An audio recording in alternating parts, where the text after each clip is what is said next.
Rock of ages, cleft for me, let me hide myself in thee. Let the water and the blood from thy wounded side which flowed be of sin the double cure, save from wrath and make me pure.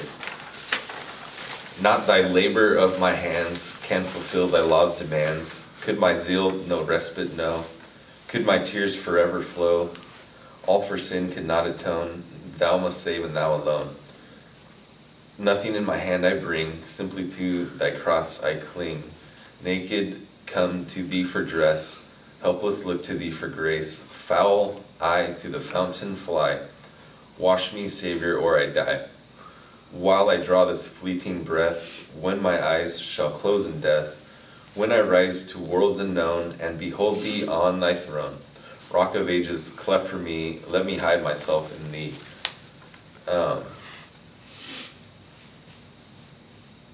So initial thoughts, like what, I know we just looked at it and read it, but what kind of comes out as you look at this hymn?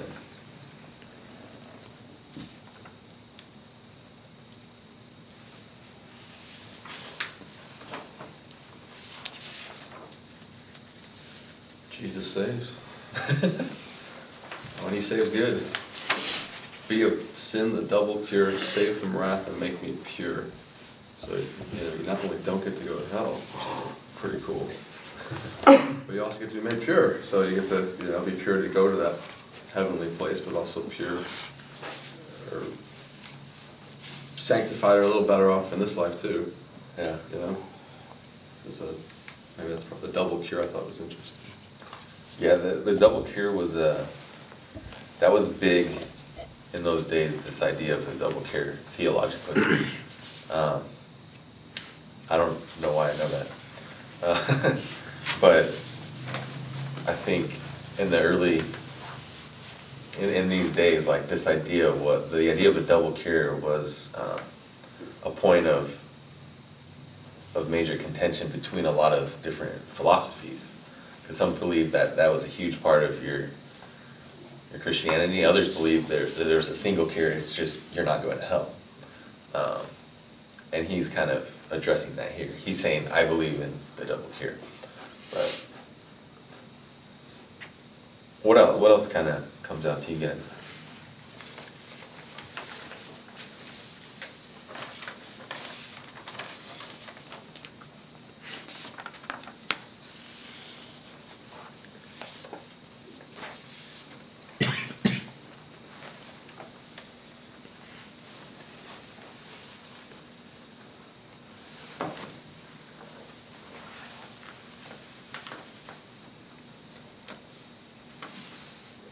I like the verse about like nothing in my hand I bring, simply to thy cross I cling.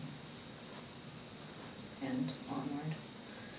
Because I think even when, like after you become Christian or whatever, a lot of times I think people think, or we think in our heads, like, look at all I've done, or something like, I go to church all the time, and I serve at church, or whatever. I pray for people all the time. But like here, it's just more like, oh, just nothing.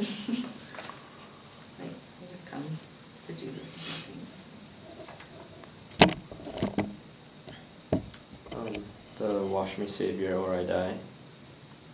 It kind of like, what it does, express kind of the gravity of your situation.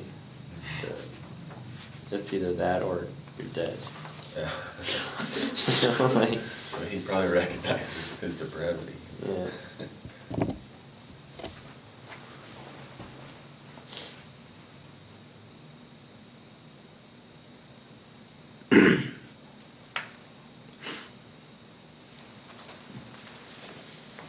Yeah, I really like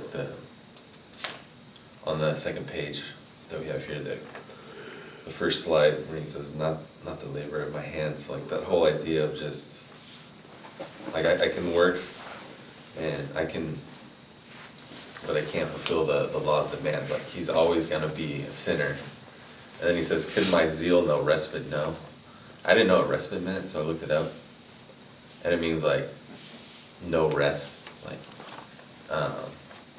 so if he was just, or to rest, but no respite would be like if he had zeal forever, like if he was just more zealous than everyone else, And then he says, if my tears could forever flow, like if I, was just, just overly caring and losing myself in mourning and the like, and showing that I am so, like, what was the word? Like, none of it can be a show, basically. Like, you can't just fall to your knees and say, and cry it out. Like, he's basically saying, all these things doesn't come from my end. Like, I can't be zealous, I can't work at it, I can't even confess it. Like, atonement has nothing to do with the self, like with the actual person. It solely comes from Jesus Christ, and that's kind of cool. Even though, it's not bad to be zealous, it's not bad to obey the law, it's not bad to confess and things like that. It's just, we just need to know that that's not how we're saved. That doesn't get the job done. But.